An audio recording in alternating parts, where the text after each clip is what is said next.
Quickly turn a title into a transparent edge sticker with this complex layer style. Hi, this is Julie Cinco from Digital Scrapper, the very best place on the web to find complete and professional instruction for digital scrapbooking. We help you get your stories told. This video is being filmed in Photoshop Elements, but the instructions are exactly the same for Adobe Photoshop except where noted. The title on my greeting card looks nice, but what could I do to jazz it up? It might be tempting to add a bevel or a drop shadow, but that's a no-no when designing with type.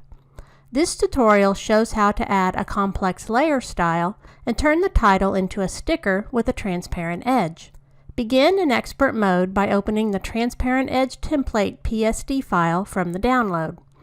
In the Layers panel, click on the Word Art layer to make it the active layer. This tutorial will work with any typed or simplified word.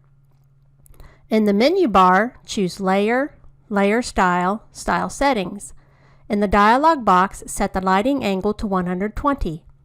Click directly on the word Stroke to activate it and open the settings.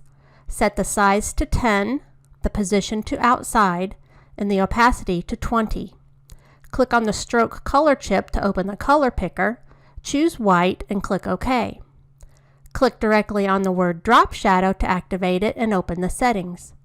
Set the size to 12, the distance to 10, and the opacity to 50. Click OK to close the Style Settings dialog box.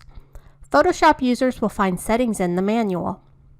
Next, in the Layers panel, click on the visibility icon of the cluster layer to reveal it. Save the document as a layered PSD file with a unique name or as a high-quality JPEG file with a unique name. Here's how my title looks with the complex style. If you'd like to learn more about the Type tool, check out Secrets of Terrific Type by Jennifer Juris. You'll find a link to this class as well as a coupon code in the manual that accompanies this video. So that's how to quickly turn a title into a transparent edge sticker with a complex layer style.